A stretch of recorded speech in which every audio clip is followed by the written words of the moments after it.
नमस्कार मित्रों, स्वागत है आपका हमारे YouTube चैनल सार्थक स्टडी में, जहां आज हम प्रवक्ता परीक्षा के 2017 का शार्ट पेपर लेके उपस्थित हैं, जिसमें जो प्रश्न आए हैं इन प्रश्नों की विस्तार से चर्चा करेंगे और इसकी व्याख्या भी साथ साथ देखेंगे। इस कड़ी का पहला प्रश्न है, गंगा घाटी के नरहन संस्कृति संबंधित है मध्य पाषाणिक से, नव पाषाणिक से, ताम्र पाषाणिक से या प्रारंभिक ऐतिहासिक से। आप इस प्रश्न को लगाने का प्रयास करें, हम इसका उत्तर बताएंगे। सबसे पहले हम ये जानेंगे कि ये जो नरहन संस्कृति है, ये नरहन संस्कृति संबंधित है ताम्र पाषाणिक से। इसका आंसर हो जाएगा ताम्र पाषाणिक। थोड़ा सा इसके परिप्रेक्ष्य में भी जाएंगे कि ये ताम्र पाषाणिक नरहन, जो गंगा घाटी की जो नरहन संस्कृति है, इस नरहन संस्कृति के संदर्भ में भी थोड़ा सा हम लोग देखेंगे। ये उत्तर प्रदेश में ही खैराडीह और नरहन जो है ताम्र पाषाणिक स्थल हैं और ये घाघरा नदी के किनारे बसे हैं। ये गोरखपुर जिले में ये चीज पड़ता है और इसके खुदाई से 5 स्तरीय संस्कृति का पता चला है। इस स्थल की खुदाई में छत को सहारा देने के लिए जमीन में खंभे का छिद्र, जले तिनके के निशान मिले हैं। तो ये नरहन संस्कृति जो मिली है गंगा घाटी में, ये गोरखपुर के पास से मिली हुई है। नेक्स्ट प्रश्न देखते हैं। प्रागैतिहासिक चित्रकला के उदाहरण मिले हैं। प्रागैतिहासिक चित्रकला के उदाहरण कह रहा है ये, तो इसमें हम देखेंगे कि ये जो गुफाएं हमको दिख रही हैं एबीसीडी में, ये सारे चित्रकला के ही उदाहरण हैं, लेकिन इनके कालखंड अलग अलग हैं। और यहाँ हमसे पूछा गया है प्रागैतिहासिक चित्रकला। तो प्रागैतिहासिक चित्रकला के संदर्भ में अजंता, बाघ, एलोरा की गुफाएं न होकर के इसका उत्तर होगा भीमबेटका के शैलाश्रों से। ये उत्तर क्यों होगा, मैं थोड़ी सी इसकी व्याख्या करूंगा। ये उत्तर इसलिए होगा कि अजंता और बाघ की जो शैलकृत गुफा चित्रकला है वो ऐतिहासिक कालीन है और मौर्य काल के बाद की है, जबकि अमरावती जो है अपने स्तूप के लिए प्रसिद्ध है। तो आप ये देख रहे हैं कि अन्य चीजें जो हैं इसमें नहीं है। भीमबेटका जो है, यह भीमबेटका ये प्रागैतिहासिक कालीन चित्रकला में आता है। नेक्स्ट क्वेश्चन देखते हैं। अग्नि पूजा के साक्ष्य हड़प्पा संस्कृति में किस स्थल से मिले हैं? अब आप इस क्वेश्चन को लगाइए कि अग्नि पूजा के साक्ष्य कहाँ से मिले हैं? कालीबंगा से, राखीगढ़ी से, हड़प्पा से या रंगपुर से? तो अग्नि पूजा के साक्ष्य जो मिलते हैं वो मिलते हैं कालीबंगा से। उनको अग्नि पूजा के साक्ष्य कहाँ से मिलते हैं? तो कालीबंगा से मिलते हैं। नेक्स्ट प्रश्न देखते हैं। हड़प्पन स्तर से पकी मिट्टी का पैमाना प्रतिवेदित है। ये पूछ रहा है पकी मिट्टी का पैमाना हड़प्पा के किस पुरा स्थल से पकी मिट्टी का पैमाना प्राप्त होता है? तो इस क्वेश्चन में हम देखेंगे कि जहां यह कार्य होता होगा वहीं से यह पकी मिट्टी का पैमाना मिलेगा। तो इस प्रश्न का उत्तर हो जाएगा बी, कालीबंगा से। ठीक है। अब जो कालीबंगा था वो इंजीनियरिंग प्रौद्योगिकी व्यवसाय से एक तरह से संबंधित था और इससे संबंधित बहुत ढेर सारी वस्तुएं वहां पाई गई हैं, जिसमें कच्ची टेराकोटा, रेत की घड़ी और अन्य मापक भी यहां से कालीबंगा से पाए गए हैं और यहीं से पक्की मिट्टी का पैमाना भी प्राप्त हुआ है। नेक्स्ट प्रश्न देखते हैं। रेखी मापन के लिए हाथी दांत का पैमाना प्राप्त हुआ है। देखिए, अभी जो आपने इसके पहले प्रश्न में देखा, यहाँ पूछा है हाथी दांत का पैमाना।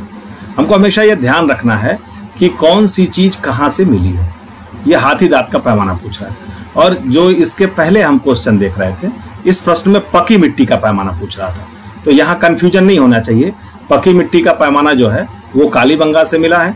पुनः नेक्स्ट प्रश्न में ही हम देखेंगे। और अभी हमने बताया कि जो इंजीनियरिंग व्यवसाय से संबंधित जो चीजें थी, वो ढेर सारी चीजें जो मिली हैं वो कहाँ से मिली हैं? तो कालीबंगा से मिली हैं। एक चीज अगर हमने इसमें ध्यान कर लिया कि इंजीनियरिंग से संबंधित चीजें जैसे पकी मिट्टी का पैमाना या फिर हाथी दांत का पैमाना या इस तरह की कोई भी चीज आती है, तो उसका ऑप्शन जो है कालीबंगा होगा। इसको हम सरलता से अपने दिमाग में रख सकते हैं। सिंधु सभ्यता से संबंधित निम्नलिखित पुरास्थलों में कौन उत्तर प्रदेश में स्थित है? बहुत ही बढ़िया प्रश्न है और बार बार पूछा जाता है। आप एक बार देखिए, ये आप यहाँ देख रहे हैं लोथल, ये देख रहे हैं रोपड़, यहाँ आलमगीरपुर और ये राखीगढ़ी। इन स्थलों की साइट जो है हमको वो क्लियर होनी चाहिए कि ये कहाँ कहाँ मिले हैं। जैसे हम देख सकते हैं, ये आपका उत्तर, दक्षिण, पूर्व, पश्चिम हो गया। तो इसमें हम देखेंगे कि जो आलमगीरपुर है, यह मेरठ जिले में हिंडन नदी पर स्थित है और यह आलमगीरपुर जो है इसकी खोज जो है यज्ञदत्त शर्मा ने की थी। इस प्रश्न का विकल्प हो जाएगा बी। और ये सबसे पूर्वी स्थल है, ये आलमगीरपुर जो है ये सबसे पूर्वी स्थल है, यहाँ स्थित है। ठीक है, एक सूत्र हम हमेशा बताते हैं, ये सबसे उत्तरी स्थल हो गया, यहाँ पे जो स्थल स्थित होगा, और ये सबसे पश्चिमी हो गया। ठीक है, और ये जो है सबसे दक्षिणी हो गया। यहाँ जो सूत्र होता है वो सुआ होता है, ये जो है ये आपका ये हो जाएगा सुआ। इस सुआ से आप चाहें तो इसको लगा सकते हैं। ठीक है, यहाँ पे हम देखेंगे कि इससे हम इसको लगा सकते हैं। इसको आप चाहें तो नोट भी कर सकते हैं, बाद में भी आपके ये काम आ सकता है निश्चित रूप से। और अभी हम बता रहे हैं कि ये कैसे ये सुआ होता है, ये हम बताएंगे आपको। सु से होता है सूत का गेंडोर जो सबसे पश्चिमी स्थल है, और आ से होता है आलमगीरपुर। सुआ जानते हैं ना, जो सुआ से पहले जो बोरे सिले जाते थे वही सुआ है ये। तो अगर आपको सुआ याद है तो ऐसी कंडीशन में आप बहुत आराम से सबसे पूर्वी स्थल निकाल सकते हैं। तो ये जो सबसे पूर्वी स्थल था जो आलमगीरपुर था, निम्नलिखित छंद और सभ्यता में पुरास्त्रों में कौन उत्तर प्रदेश में स्थित है, तो ये है आलमगीरपुर जो हिंडन नदी के तट पे है। नेक्स्ट प्रश्न देख लेते हैं। हड़प्पा संस्कृति के किस स्थल से घोड़े की हड्डियां मिली हैं? लोथल से, रंगपुर से, सुरकोटा से या आलमगीरपुर से? प्रश्न में पूछा क्या गया है? घोड़े की हड्डियां। हमेशा ये ध्यान देना होता है कि प्रश्न में क्या पूछा जा रहा है। तो यहाँ घोड़े की हड्डियां पूछा है, तो घोड़े की हड्डियां जो मिलती हैं, जो इसका प्रमाण जो मिलता है वो कहाँ से मिलता है? तो ऑप्शन बी इसका उत्तर है, सुरकोटा से मिलता है। नेक्स्ट प्रश्न देख लेते हैं। हड़प्पा संस्कृति के किस स्थल से घोड़े की हड्डियां मिली हैं? सेम प्रश्न है, घोड़े की हड्डियां ही यहाँ भी पूछा गया है, इसका भी उत्तर हो जाएगा सुरकोटा। नेक्स्ट क्वेश्चन देख लेते हैं। निम्नलिखित में से किसकी पूजा हड़प्पा संस्कृति में नहीं होती थी? अब आप इसमें बहुत ध्यान से देखिए। आपने अगर हड़प्पा संस्कृति का अध्ययन किया है तो शिव की होती थी, पीपल की भी होती थी, और मातृ देवी की तो प्रतिमा ही मिली हुई है, इनकी भी होती थी। लेकिन विष्णु की पूजा हड़प्पा संस्कृति में नहीं होती थी। ये कैसे हम कह सकते हैं कि नहीं होती थी? क्योंकि ये कैसे देवता हैं? भगवान विष्णु वैदिक कालीन देवता हैं, न कि सैंधव काल में भगवान विष्णु की चर्चा कहीं हमको मिलती है। नेक्स्ट प्रश्न देखते हैं। यहाँ दिया है एक कूट दिया है और उनके ब्राह्मण दिया है, और ये पूछ रहा है, मिलाने को कह रहा है कि इसमें कौन सा विकल्प सही होगा। तो आप सहजता से देख सकते हैं ऋग्वेद के कौन कौन से हैं ब्राह्मण, सामवेद के कौन है, यजुर्वेद के कौन है, और अथर्ववेद के कौन है। इनको हम अगर देखना चाहें तो हम बड़े आराम से इनको देख सकते हैं। और इसमें इसको ये भी बहुत आसान है। और आप देखें तो जो ऋग्वेद का होता है वो ऐत्रेय और कौशिकी होता है। ऋग्वेद का कौन कौन सा होता है? ऐत्रेय और कौशिकी, दो ठो होता है। ठीक है, उसके बाद से हम सामवेद का देखेंगे तो सामवेद का कौन सा होता है? पंच साम इसका सूत्र है, आप नोट कर सकते हैं, पंच साम। तो पंचविश और क्या कहते हैं, जय पंच साम, पंचविश और जैमिनी, दो ठो इसका होता है। यहाँ विकल्प में कौन सा है? तो यहाँ विकल्प में हमको पंचविश दिख रहा है, यानी हमको ऑप्शन में 3 4 जहाँ मिलेगा। अब यहाँ हम विकल्पों में अगर देखें तो यहाँ हमको 3 मिल रहा है, ए का 3 मिल गया हमको, और यहाँ पे हम देखेंगे तो हमको बी का 4 मिल गया। यानी कि अब कहीं विकल्प में 3 4 नहीं मिल रहा है, तो यानी कि उत्तर तो सी हो जाएगा, निकल जाएगा। लेकिन हमको सबका जानना है। अब हमको यजुर्वेद का भी जानना है, तो यजुर्वेद का और अथर्ववेद का हम देख लीजिए। यजुर्वेद का होता है सतपथ ब्राह्मण, यानी कि हमको ब्राह्मणों को जानना है, और अथर्ववेद का होता है गोपथ ब्राह्मण। तो इस तरह से इस प्रश्न का उत्तर क्या हो जाएगा? विकल्प सी हो जाएगा। ऋग्वेद का ऐत्रेय और कौशिकी हो जाएगा, और क्या कहते हैं कि सामवेद का जो है पंचविश हो जाएगा और जैमिनी हो जाएगा, तथा यजुर्वेद का जो है वो सतपथ हो जाएगा और तैत्रीय हो जाएगा, और अथर्ववेद का गोपथ हो जाएगा। नेक्स्ट, ऋग्वेद में किस नदी को अम्बी तमे, नदी तमे और देवी तमे कहा जाता है? पूछ रहा है कि ऋग्वेद में किसको अम्बी तमे, नदी तमे और देवी तमे कहा जाता है। ठीक है, तो ऐसी कंडीशन में हमको यहाँ पे देखना पड़ेगा कि कौन सा किस नदी को ये कहते हैं। ठीक है, तो सिंधु है, वितस्ता है, और परुश्री है और सरस्वती है। तो सरस्वती ऐसी नदी थी जिसको अम्बी तमे, देवी तमे और नदी तमे कहा जाता है। इसका ऑप्शन हो जाएगा विकल्प डी, यानी कि सरस्वती। क्या क्या बोलते हैं माता सरस्वती नदी को? अम्बी तमे बोलते हैं, नदी तमे बोलते हैं, इसमें से एक भी रख के पूछा जा सकता है, और देवी तमे भी इनको बोलते हैं। नेक्स्ट क्वेश्चन देखते हैं। नेक्स्ट क्वेश्चन देखेंगे, निम्नलिखित में से किसे निरुक्त का प्रणेता कहा गया है? किसका प्रणेता कहा गया है? निरुक्त का प्रणेता किसको कहा गया है? तो इस क्वेश्चन में हम देख सकते हैं कि बादरायण है, यास्क है, पतंजलि है और पाणिनि है। तो हम किसको कहते हैं? इस विकल्प में आप देखिए तो हम जो है यास्क को जो है क्या कहते हैं? निरुक्त का प्रणेता कहते हैं, यानी विकल्प बी इसका सही आंसर है। ऋग्वेद, यजुर्वेद, सामवेद और अथर्ववेद वैदिक काल में रचे गए 4 प्रमुख ग्रंथ हैं। इन वेदों के 6 अंग बताए गए हैं, और ये जो 6 अंग बताए गए हैं ये शिक्षा, कल्प, निरुक्त, व्याकरण, छंद और ज्योतिष है, जिसमें जो निरुक्त के प्रणेता है वो कौन है? वो यास्क है। नेक्स्ट देख लेते हैं, the story of the integration of the Indian state पुस्तक के लेखक कौन है? बड़ी अच्छी पुस्तक है, और इसको किसने लिखा है? तो आर.सी. मजुमदार ने, के दत्ता ने, एस.आर. मल्होत्रा ने और या बी.पी. मेनन ने। तो the story of the integration of the Indian states, इसको किसने लिखा है? तो इसका आंसर हो जाएगा विकल्प बी, बी.पी. मेनन साहब ने इसको लिखा है। सर्वप्रथम किसने सुझाव दिया कि संस्कृत, लैटिन और ग्रीक एक ही भाषा परिवार से संबंधित हैं? ये किस विद्वान ने कहा कि ये तीनों चीजें एक ही भाषा परिवार से संबंधित हैं? आप देख सकते हैं विकल्पों में चार्ल्स विल्किंस का नाम दिया हुआ है, B.A. स्मिथ का नाम दिया हुआ है, F. मैक्समुलर का नाम दिया है और विलियम जोन्स का दिया है। तो सर्वप्रथम संस्कृत, लैटिन और ग्रीक एक ही भाषा परिवार से संबंधित है, यह बताने वाले विद्वान कौन थे? तो यह बताने वाले विद्वान सर विलियम जोन्स थे। नेक्स्ट क्वेश्चन देखते हैं, उत्तर वैदिक काल में पालागल से तात्पर्य था? क्या कह रहा है? पालागल क्या होता था? ये पालागल उत्तर वैदिक काल में या वैदिक काल में जो विभिन्न कार्यों के लिए जो विभिन्न लोग हुआ करते थे उनके अलग अलग नाम थे। तो वही ये पूछ रहा है कि पालागल से तात्पर्य किसका है? तो वो रथ का सेनानायक होता था, संदेशवाहक होता था, ग्राम का मुखिया होता था, या फिर जो है वित्त मंत्री होता था।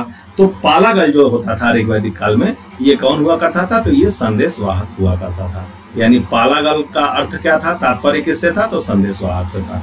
ऋग्वेद का नदी सूक्त किस मंडल में है? बहुत ही शानदार प्रश्न है, बार बार पूछा जाता है कि ये नदी सूक्त किस में है? ऋग्वेद के प्रथम मंडल, तृतीय मंडल, षष्ठ मंडल या दशम मंडल। तो ये किस में है? ये जो है ये दशम मंडल में आता है। जो नदी सूक्त है ये किस में आता है? दशम मंडल में आता है। अब इसको याद करने के लिए ये क्या बोलते हैं इसको, 10 नदी कह सकते हैं, ताकि आपको हमेशा याद रहेगा कि ये किस मंडल में है। नेक्स्ट, सतलज नदी का प्राचीन नाम क्या है? वितस्ता है, सतुद्री है, विपाशा है या अस्किनी है? आप इसको लगाने का प्रयास कीजिए। सतलज को क्या कहते थे? सतुद्री कहते थे। इसका ऑप्शन क्या हो जाएगा? सतुद्री, यानी कि बी इसका ऑप्शन हो जाएगा।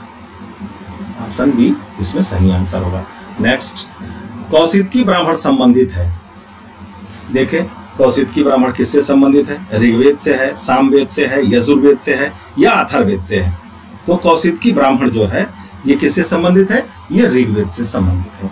आपको बुलेट रिवीजन करना है। कौशिकी ब्राह्मण देखिए और उसके बाद इसका जो संबंध है वो किससे है? तो वो ऋग्वेद से है। नेक्स्ट, निम्नलिखित में से कौन उपनिषदों के में उल्लिखित कैके जनपद के एक दार्शनिक राजा थे?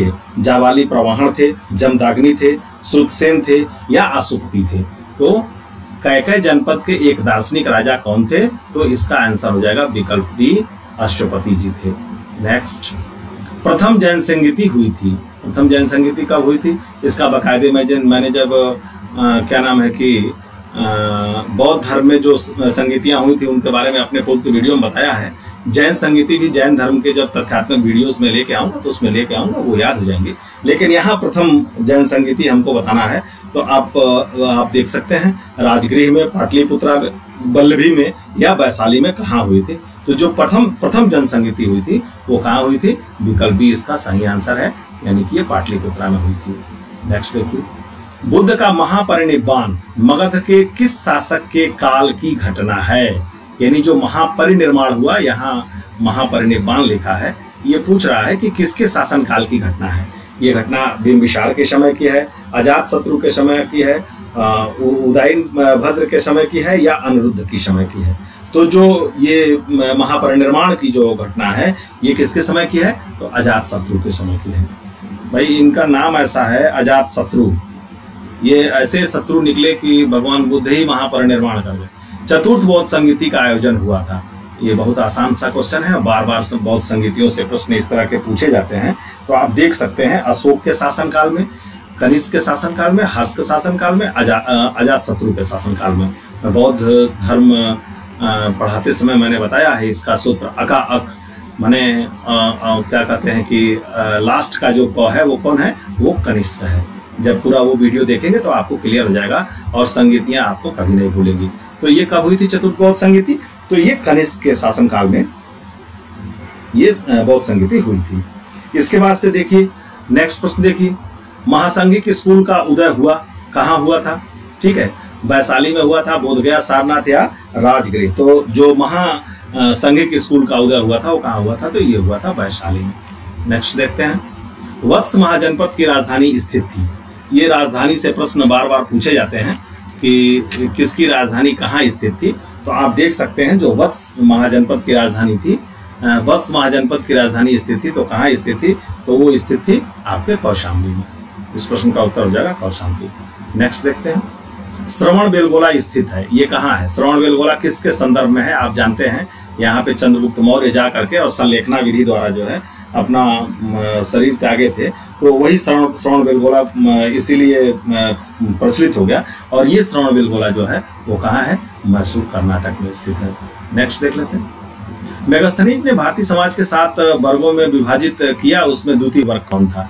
ये आपको क्रम से याद करना होगा। जो 7 वर्ग में विभाजित किया था तो दार्शनिक, कृषक, पशुपालक, कारीगर, योद्धा, निरीक्षक और मंत्री थे। तो दार्शनिक, कृषक तो कौन सा था? ये 7 वर्गों में द्वितीय वर्ग यहाँ पे पूछा है। तो द्वितीय वर्ग कौन सा था? ये था कृषक। नेक्स्ट देखते हैं, बराबर पर्वत क्षेत्र में अशोक के दानों से लाभान्वित होने वाले कौन थे? यानी बराबर पर्वत पे अशोक के दानों से लाभान्वित होने वाले कौन थे? तो ये कौन थे? आप जानते हैं वहां जो दान दिए थे ये आजीवक संप्रदाय के लोगों को दिए थे, यानी विकल्प बी इसका आंसर सही हो जाएगा। जेतवन बिहार कहाँ स्थित है? कौशाम्बी में, श्रावस्ती में, राजगृह में या नालंदा में? तो जेतवन बिहार कहाँ स्थित है? ये जेतवन बिहार श्रावस्ती में, यहाँ भगवान बुद्ध ने सर्वाधिक उपदेश दिए थे, यहीं पे जेतवन बिहार भी है। निम्नलिखित अभिलेखों में से किसे सार्थवाह शब्द प्रयुक्त हुआ है? किसमें सार्थवाह शब्द प्रयुक्त? इलाहाबाद के स्तंभ लेख में हुआ है, मथुरा स्तंभ लेख में हुआ है, मानकुंवर लेख में हुआ है या दामोदर पुत्र ताम्र लेख में हुआ है? तो जो सार्थवाह शब्द प्रयुक्त हुआ है ये विकल्प डी इसका हो जाएगा, दामोदर पुत्र ताम्रपत्र लेख में हुआ है। मथुरा से प्राप्त खड़ी मुद्रा की आदमकद प्रतिमा संबंधित है, ये किस काल से संबंधित है? मौर्य काल से संबंधित है या फिर सुंग काल से है, कुषाण काल से है या गुप्त काल से है? तो जो मथुरा में प्राप्त हुई है प्रतिमा, खड़ी मुद्रा जो प्राप्त हुई है, ये संबंधित किससे है? तो इसका आंसर हो जाएगा विकल्प सी, यानी ये कुषाण काल से संबंधित है। नेक्स्ट क्वेश्चन देख लेते हैं, निम्नलिखित में से किस राजवंश के शासकों ने शीशे के सिक्के चलाए? बहुत ही फेमस क्वेश्चन है, बार बार पूछता है, सिक्के, सोने के सिक्के, शीशे के सिक्के, इस तरह से क्वेश्चन आते रहते हैं। तो ये हिंदेवन शासक जो था स्टेटो, उसने ये शीशे के सिक्के चलाए थे। यहाँ विकल्प में हम देखेंगे कि कौन शासक था, तो वो सातवाहन शासक था। तो शीशे के सिक्के किसने चलाए? सातवाहन शासकों ने चलाए। नेक्स्ट देखते हैं, पांडिचेरी स्थापित किया गया, किसने स्थापित किया? दुमस ने किया, डुप्लिक्स ने किया, मार्टिस ने किया या फिर मार्टिन ने किया या फिर ला वार्डोनाइस ने किया? तो इसको किसने किया था? विकल्प सी इसका आंसर हो जाएगा, यानी कि पांडिचेरी को स्थापना किसने किया था? तो मार्टिन ने किया था। नेक्स्ट देखते हैं, निम्नलिखित में से किस भाषा में खारवेल का हाथी गुम्फा लेख उत्कीर्ण है? बहुत ही अच्छा क्या नाम है यह प्रश्न है कि प्राकृत में है, पाली में है, संस्कृत में है या किसी में नहीं है। पहले तो ये जानिए कि खारवेल का हाथी गुम्फा अभिलेख है क्या? कलिंग के चेदी वंश का सबसे प्रतापी शासक खारवेल था और इसके विषय में जानकारी का प्रमुख स्रोत जो है यह हाथी गुम्फा अभिलेख ही है। और यह किस भाषा में है? तो यह विकल्प ए इसका उत्तर है, यह प्राकृत भाषा में है। नेक्स्ट देखते हैं, अपने वाहन वृषभ के साथ शिव का मूर्त रूप में अंकन सर्वप्रथम किसके सिक्कों पर मिलता है? ये अपने वाहन वृषभ के साथ शिव का मूर्त रूप में जो अंकन मिलता है वो किसके सिक्कों पर मिलता है? तो बिम कटफिशेस जो है, विकल्प ए इसका उत्तर है, बिम कटफिशेस के सिक्कों पर मिलता है। निम्नलिखित में से कौन सा शासक बुद्ध भिक्षु नागसेन से प्रभावित हुआ? ये पूछ रहा है कि कौन सा शासक बुद्ध भिक्षु नागसेन से प्रभावित हुआ? कनिष्क था, हुविस्क था, वासुदेव था या फिर मेनांडर था? तो जो नागसेन से प्रभावित होने वाला बौद्ध भिक्षु था वो कौन था? तो वो आपका मेनांडर था। विकल्प डी इसका सही आंसर है, यानी कि मेनांडर था जो बौद्ध भिक्षु नागसेन से प्रभावित हुआ था। नेक्स्ट देखते हैं। पूना ताम्रपत्र लेख संबंधित है, प्रभावती गुप्ता से है, कुमार देवी से है, स्कंदगुप्त से है या फिर ईशान वर्मा से है? तो ये पूना ताम्रपत्र लेख जो है ये प्रभावती गुप्ता से संबंधित है। यह अभिलेख वाकाटक वंश के इतिहास की महत्वपूर्ण जानकारी देता है, यानी ये विकल्प आंसर इसका क्या हो जाएगा? विकल्प ए हो जाएगा। गुप्त शासकों में किसे लिच्छवी दौहित्र कहा गया है? गुप्त शासकों में किसे लिच्छवी दौहित्र कहा गया है? चंद्रगुप्त को, समुद्रगुप्त को, चंद्रगुप्त द्वितीय को किसे कहा गया है? तो ये इसका उत्तर हो जाएगा समुद्रगुप्त को कहा जाएगा। विकल्प बी इसका आंसर होगा। जब गुप्त वंश हम पढ़ेंगे तो वहां हम देखेंगे कि इनको समुद्रगुप्त को लिच्छवी दौहित्र क्यों कहा जाता है। समुद्रगुप्त के समय कांची का राजा कौन था? तो समुद्रगुप्त के समय जो कांची का राजा था वो कौन था? तो समुद्रगुप्त के समय कांची का राजा हस्तिवर्मन, मंटराज, नीलराज, आप किसको मानेंगे? तो समुद्रगुप्त के समय जो कांची का राजा था वो कौन था? तो ये विष्णुगुप्त था। नेक्स्ट क्वेश्चन देख लेते हैं। हूण सरदार मिहिर कुल को पराजित किया था। हूण सरदार जो मिहिर कुल था उसको किसने पराजित किया था? उसको पुरुगुप्त ने पराजित किया था, बुद्धगुप्त ने पराजित किया था या फिर भानुगुप्त ने या नरसिंहगुप्त ने किया था? तो इसका उत्तर हो जाएगा हूण सरदार मिहिर कुल को किसने पराजित किया था? हूण सरदार मिहिर कुल को नरसिंहगुप्त ने पराजित किया था। इस प्रश्न का उत्तर हो जाएगा विकल्प बी। नेक्स्ट देखते हैं। रूपक सिक्के प्रचलन में थे, मौर्यों के शासनकाल में थे, कुषाणों के शासनकाल में थे, शुंगों के शासनकाल में थे या फिर गुप्तों के शासनकाल में थे? तो ये जो थे सिक्के, ये रूपक सिक्के किसके काल में थे? तो ये गुप्तों के शासनकाल में रूपक सिक्के प्रचलित थे, यानी इसका विकल्प हो जाएगा, आंसर हो जाएगा विकल्प डी। नेक्स्ट प्रश्न देखते हैं। हर्ष के शासनकाल के समय वल्लभी का राजा कौन था? आप देखें, शशांक था, ध्रुवसेन द्वितीय था, भास्कर वर्मन था या पुलकेशिन द्वितीय था? तो हर्ष के समय वल्लभी का राजा ध्रुवसेन द्वितीय था। विकल्प बी इसका सही आंसर हो जाएगा। हर्ष के शासनकाल में वल्लभी का राजा कौन था? सारी ये डबल हो गया क्वेश्चन, ध्रुवसेन द्वितीय था। ध्रुव धारावर्ष शासक था, ध्रुव धारावर्ष जो शासक था वो किस वंश से संबंधित था? चालुक्य वंश का था, चोल वंश का था, पल्लव वंश का था या राष्ट्रकूट वंश का था? तो ये जो ध्रुव धारावर्ष था ये किस वंश से रिलेटेड था? तो ये राष्ट्रकूट वंश से रिलेटेड था। नेक्स्ट देखते हैं। किसने चोल वंश की स्थापना एक स्वतंत्र शक्ति के रूप में किया? ये चोल साम्राज्य से पूछे गए कुछ प्रश्न हैं जो बहुत ही इंपॉर्टेंट प्रश्न हैं और बार बार ये पूछे जाते हैं। तो चोल वंश की स्थापना एक स्वतंत्र शक्ति के रूप में जिसने किया वो कौन था? तो वह विजयालय चोल था जिसने चोल वंश की स्थापना किया था। पल्लव रथ मंदिर स्थित है कहाँ है? कांचीपुरम में है, मदुरई में है, महाबलीपुरम में है या तंजौर में है? तो पल्लव रथ मंदिर स्थित है, कहाँ स्थित है? ये महाबलीपुरम में स्थित है। नेक्स्ट देखते हैं। निम्नलिखित में से किस पल्लव शासक ने कांची के कैलाशनाथ मंदिर का निर्माण कराया था? परमेश्वर वर्मन ने कराया था या नरसिंह वर्मन द्वितीय ने कराया था या महेंद्र वर्मन ने या फिर इसमें से ऊपर लिखित में से कोई नहीं? तो पल्लव शासक कांची के कैलाशनाथ मंदिर का जिसने निर्माण कराया था वो कौन था? तो ये था नरसिंह वर्मन द्वितीय, इसी ने निर्माण कराया था। निम्नलिखित में से किस शासक की उपाधि विचित्र चित्त है? इनकी उपाधि ही थी विचित्र चित्त। बहुत आसानी से आप इसको याद कर सकते हैं कि यह जो नरसिंह वर्मन, नंदी वर्मन द्वितीय, सिंह विष्णु और महेंद्र वर्मन हमको विकल्पों के रूप में दिख रहे हैं। तो इसमें जो महेंद्र वर्मन थे, ये महेंद्र जी क्या थे? तो ये महेंद्र जी विचित्र चित्त थे। नेक्स्ट देखते हैं। विजय राजेंद्र की उपाधि किस चोल शासक ने धारण की थी? ये भी क्वेश्चन बार बार पूछा जाता है, लगभग परीक्षाओं में ये देखने को मिल जाता है कि ये उपाधि किसने धारण की? राजेंद्र चोल प्रथम ने धारण की थी या फिर राजेंद्र सेकंड ने की थी या राजाधिराज फर्स्ट ने की थी या राजाधिराज सेकंड ने की थी? तो विजय राजेंद्र की जो उपाधि थी वो राजाधिराज फर्स्ट ने धारण की थी। विकल्प सी इसका आंसर हो जाएगा। ये विकल्प सी होगा, यही इसका उत्तर हो जाएगा। किसने धारण की थी? तो राजाधिराज ने की। नेक्स्ट देखते हैं, विक्रमांक देव चरित का लेखक कौन था? कल्हड़ था, राजशेखर था या बाणभट्ट था? आप जानते हैं विक्रमांक देव चरित के जो लेखक थे वो क्या नाम है कि कौन थे? विक्रमांक देव चरित के लेखक कल्हड़ थे। ठीक है, सॉरी, विक्रमांक देव चरित के जो लेखक थे वो बिल्हड़ थे। विक्रमांक देव चरित बिल्हड़ ने लिखा है। विकल्प बी इसका सही आंसर है। प्रबोध चंद्रोदय की रचना हुई थी, किसके काल में हुई थी? चंदेल शासकों के राज्यकाल में हुई थी, प्रतिहार शासकों के राज्यकाल में हुई थी, गुप्त शासकों के राज्यकाल में हुई थी या सातवाहन कालकों के राज में हुई थी? तो यह जो प्रबोध चंद्रोदय लिखा गया था वो चंदेल शासकों के राज्यकाल में लिखा गया था। विकल्प सही आंसर है।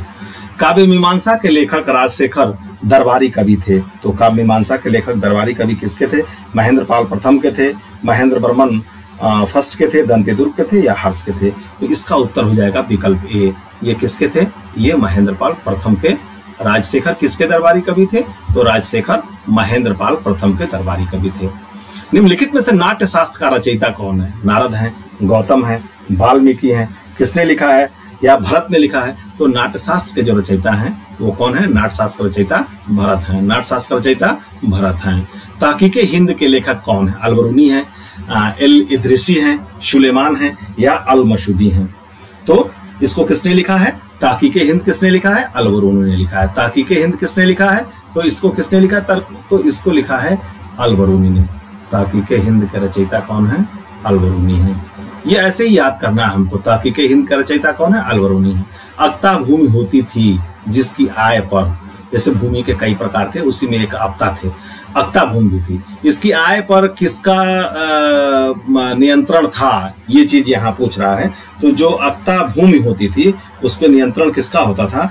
उस पर सैन्य प्रशासन का नियंत्रण हुआ करता था। यानी विकल्प बी इसका सही आंसर है। अक्ता भूमि किसकी होती थी? तो किसका नियंत्रण होता था? तो सैन्य प्रशासन का नियंत्रण होता था। सुल्तान इल्तुतमिश के शासनकाल में न्याय चाहने वाले व्यक्ति को पहननी पड़ती थी। तो आप इस प्रश्न को जानते हैं, ये रजिया ने इसका प्रयोग भी किया था। तो उसको कौन सी पोशाक पहननी पड़ती थी? उसको लाल पोशाक पहननी पड़ती थी। विकल्प ए इसका सही आंसर है। कौन सा पोशाक पहनते थे? लाल पोशाक पहनते थे। अलाउद्दीन खिलजी ने किस राजा को नौसारी की जागीर व रायराहन की उपाधि दी? क्या किया? किसने दिया? अलाउद्दीन खिलजी ने कौन सी जागीर दिया? नौसारी की जागीर। और कौन सी उपाधि दी? रायराहन की उपाधि। यहाँ 3 प्रश्न है कि नौसारी की जागीर किसको दिया अलाउद्दीन खिलजी ने? एक प्रश्न। रायराहन की उपाधि किसको दिया अलाउद्दीन खिलजी ने? 2 प्रश्न। या फिर रायराहन की उपाधि किसको दिया? ये इस तरह से ये आपका जो प्रश्न बनता है इसमें 3 प्रश्न इस तरह के बनते हैं, जो एक प्रश्न से ही आपको कंठस्थ हो जाएगा। और ये किसको दिया था? तो ये दिया था देवगिरी के रामचंद्र देव को। जैसे ये क्वेश्चन हो सकता है कि देवगिरी के रामचंद्र को रायराहन की उपाधि किसने दी? तो उसका उत्तर हो जाएगा अलाउद्दीन खिलजी। अलाउद्दीन खिलजी को काफूर नामक दास कहाँ से प्राप्त हुआ था? बहुत ही शानदार प्रश्न है। द्वार समुद्र से, मालवा से, रणथंभौर से, गुजरात से। तथ्यात्मक वीडियो हम जब ले आएंगे तो इसका तथ्य बताएंगे कि कैसे कैसे ये क्या कहते हैं कि ये काफूर इनको मिला था। नेक्स्ट देखते हैं, निम्नलिखित में से कुछ सुल्तान ने दीवाने कोही की स्थापना की? अब जानते हैं मोहम्मद बिन तुगलक, फिरोज तुगलक, गयासुद्दीन तुगलक और महमूद शाह। तो गयासुद्दीन तुगलक और महमूद शाह का तो कोई बहुत योगदान नहीं दिखता है, लेकिन तमाम विभागों की स्थापना फिरोज तुगलक और मोहम्मद बिन तुगलक ने की है। लेकिन यहाँ पे हम इस प्रश्न में देखेंगे तो दीवाने अमीर कोही की जो स्थापना है वो विकल्प ये सही उत्तर है। किसने किया? मोहम्मद बिन तुगलक ने किया। दीवाने अमीर कोही की स्थापना किसने की? तो मोहम्मद बिन तुगलक ने की। दीवाने कोही की स्थापना किसने की? मोहम्मद तुगलक ने की। नेक्स्ट देखते हैं, रेहला का लेखक कौन है? बहुत ही मशहूर प्रश्न है कि रेहला का लेखक कौन है? तो रेहला का लेखक विकल्प ए इसका सही उत्तर है, इब्न बतूता है। रेहला का लेखक कौन है? इब्न बतूता है। दीवाने कोही संबंधित था, वहां जो इसके पहले हमने प्रश्न पढ़ा उसमें पूछा था कि दीवाने अमीर कोही की स्थापना किसने की, जहां हमने एमबीटी को पढ़ा था मोहम्मद बिन तुगलक को। लेकिन यहाँ उस प्रश्न का मोड चेंज गया, ये संबंधित किससे था दीवाने अमीर कोही? तो ये किससे संबंधित था? ये कृषि से संबंधित था। विकल्प सी इसका सही आंसर है। मित्रों, आज का हमारी वीडियो जेएससी प्रवक्ता के 2017 के साल पेपर से थी, जो 60 प्रश्न थे आप इसको देख के क्विक रिवीजन अपना कर सकते हैं। नेक्स्ट सेकेंड वीडियो में हम 60% ले आएंगे। इस तरह से 2017 का पेपर पूरा हो जाएगा। बहुत बहुत धन्यवाद मित्रों। अगर ये हमारा वीडियो अच्छा लगा हो तो लाइक, शेयर और सब्सक्राइब जरूर कीजिएगा। बहुत बहुत धन्यवाद। मिलते हैं अगले वीडियो में। नमस्कार।